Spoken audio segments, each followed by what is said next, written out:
Hello, ladies and gentlemen, boys and girls. It is I, Marzo, and welcome back to the GT2 A-Spec Let's Play. I believe it is episode 8. Last time, we've completed some rally events, but as you can see, I am not in a rally car because last time I played A-Spec, it was on stream and we've done a few endurance races. Looks like we've done 4 endurance races: Trial Mountain, 30 laps, the 500 kilometers of Apricot Hill, the 100 miles of Seattle, and a new addition with the 767 it was the Like the Wind, which is a National A event in the Endurance League. On today's agenda, special events.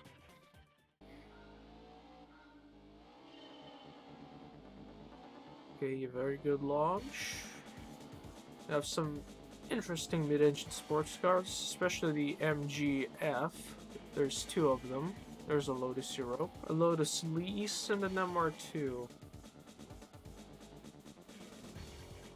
And we're creaming all of them. Maybe it was a bit overkill to have the muffler on for race number 1, but whatever, it's fine. Man, I've completely forgotten how well the Stratos is handling. I know this is supposed to be like a street version of a rally car, a purpose-built homologation special, but holy, it is really fun to drive.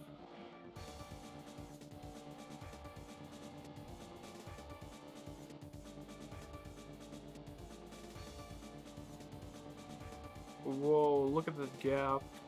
I know that race number 1 of the mid-engine challenge is very easy in comparison to everything else, but I did not expect to be destroying them this badly. Also, is it just me, or does Grand Valley, like a combined version of Grand Valley East and Grand Valley GP, kind of remind you of Imola? I'll superimpose Imola's track map because it definitely feels like it. But you got the big hairpin at the start, you have a big sweeper, and it's done. But it definitely does remind me of Imola, even though I've never driven at Imola, and I don't think that Imola is anywhere near as hilly. 5 grand? New car, and we are off. Right, race number 2 at High Speed Ring, which is a knockoff Fuji, so that actually might not be that far off. Competition looks slightly stiffer with that NSX. And there's a Clio V6 and the ZZS. That ZZS is lightning quick. Whoa, we're up into 5th. But nowhere near as easy as last race.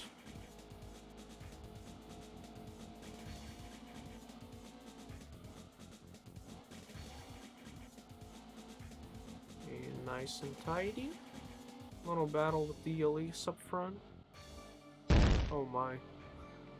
That Clio just cut right in front of me. Good thing there's no penalties in this game, unlike later titles. But those only apply for special condition events. Let's see how badly will the rubber band affect me. Oh yeah, they're catching up, Jesus. That Elise, yeah, that's just pure rubber band. An Elise in this game can only get like 250 or 60 horsepower at maximum. Sure, it's light, like around 700 kilos, but it's nowhere near enough to offset the lack of power. And it was in my slipstream, but that's still not enough to catch up. Because what I'm running around like 300 horsepower.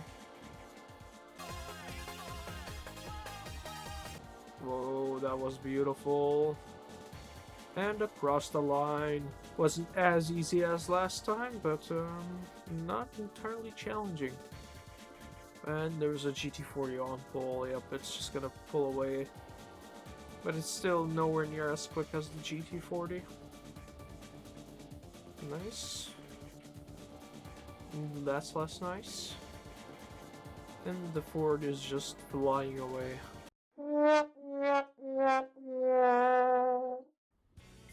And there's no GT40. Okay, we win this. There's a Venturi instead. There are actually two of them. I thought the first one was a Vector. Oh my. Beautiful. I would have loved to use a Venturi for this. They're not as well behaved as the Stratos when it comes to handling. Because this is supposed to be a rally car. So it's supposed to go on all terrain. So it's going to be a little bit more manageable to drive, even though its short wheelbase tell you otherwise. Whereas the Atlantique is made for understeer. A little bit of an off-road excursion, but that's par for the course. Yet another excursion, but that's fine. I'm just showing the capabilities of the vehicle. And across the line. This race has a very, very nice prize car. It is the one, the only Ford GT40 race car. Okay, there's a selection of Japanese sports cars, and some of them are not sports cars. Would you consider the SVX a sports car? I guess it is a coupe. The Legacy definitely is a sedan. But there's a Lancer Evo 2, and that is a sedan as well. So I guess it's a sports saloon? I guess both of them are sports saloons. Oh my. I can't drive this. It is very tricky. It just wants to understeer. Because it has like no weight over the front axle.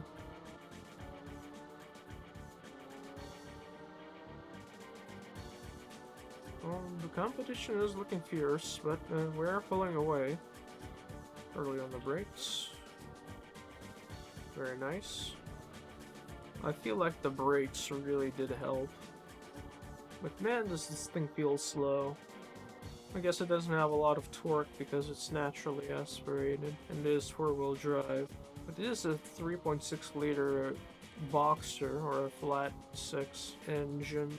So it should still have a good amount of grunt. And it does show, as we are across the line in first place. Okay, what's going on?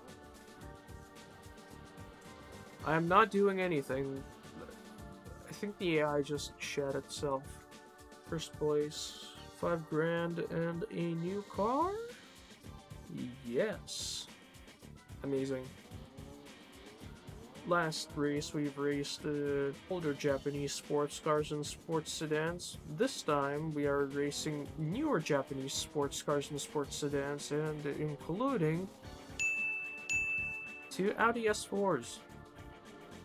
So this is just a Axis Power meeting now, if you exclude Italy, because they flipped, and Romania, because Dacia isn't in GT2, nor in A-Spec.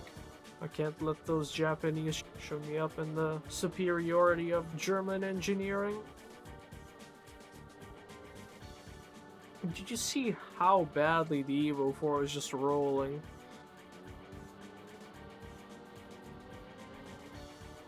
That's the Subi. Whoa.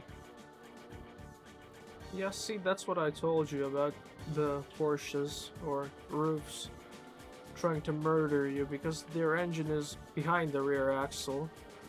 So your rear axle is just a pendulum. Might be good for drifting, but you'd think, because all the weight is over the rear wheel, all behind at cases. There's little to no balance. But you have very good grip in powering off. Come on. Yes, and across the line, and the AI just dies again. Interesting. I guess it's just the car here. Nice, I'm being pushed. Let's go. Okay, it's back. It's alive. Brake. Late. And he's out the game. Unfortunately, the Audis have failed to beat any of the Japanese sports cars, so I guess I'll call this a draw. Nice new car acquired, 6 grand. Final race at everyone's favorite Laguna Seca.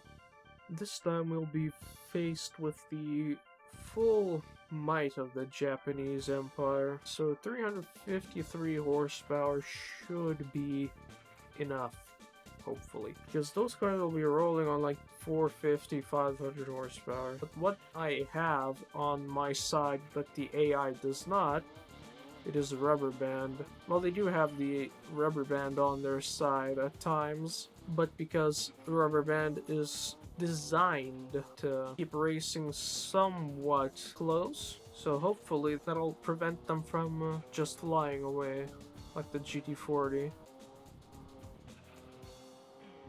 Oh my. No, they're creaming me. They're creaming me quite badly. I guess the rate equalizer is coming up, so I have to be careful. Almost lost it there.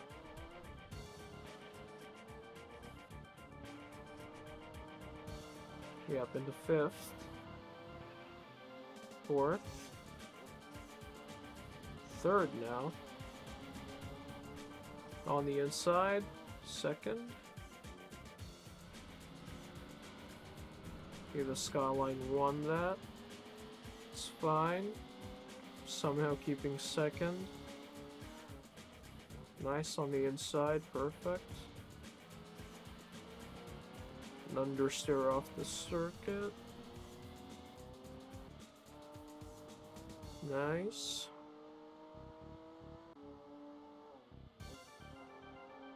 That was planned. Okay, the Skyline just rammed into the tire barrier there. With the great equalizer coming up, I should be able to catch up. As the Skyline cooks the corkscrew quite badly. I'm on the inside. Yes, let's go. Certified Gran Turismo maneuver.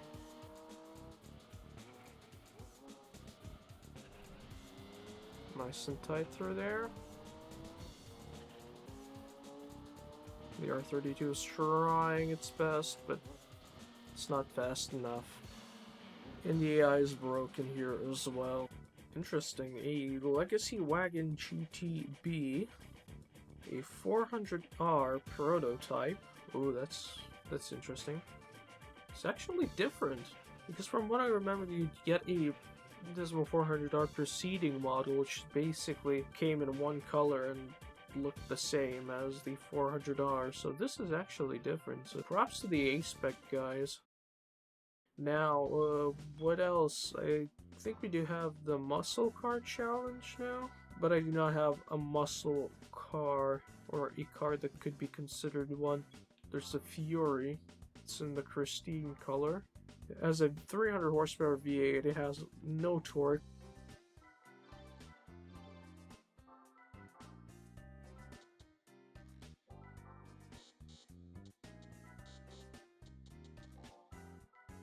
It's got a 3-speed. Amazing. Yeah, it just does not have the torque. That's the problem.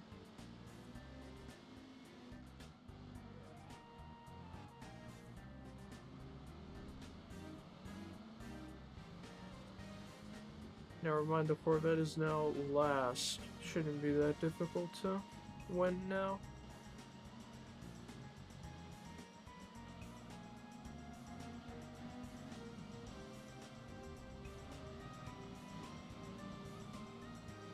Lovely.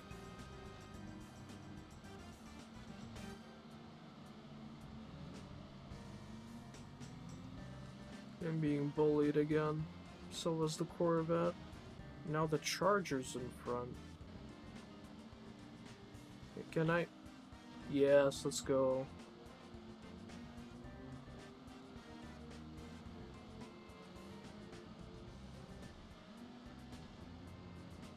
Yeah, I got this easy. And we win. Just barely, but we win. Yes, baby. Okay, race number 2 at Seattle. Full now. Funnily enough, this is the exact same circuit lineup as the 4-wheel drive challenge. Yeah, I wonder how will this climb a hill. Yeah, it's got the torque. It's climbing.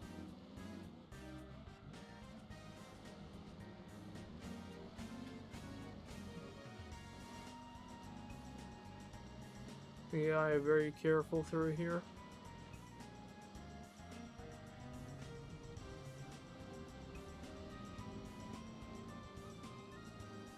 The Challenger shouldn't be out-muscling me, because it's got a terrible engine. In this game, at least. I'm sorry, but that is true. It has a terrible power band. Looks like the Corvette is just flying away.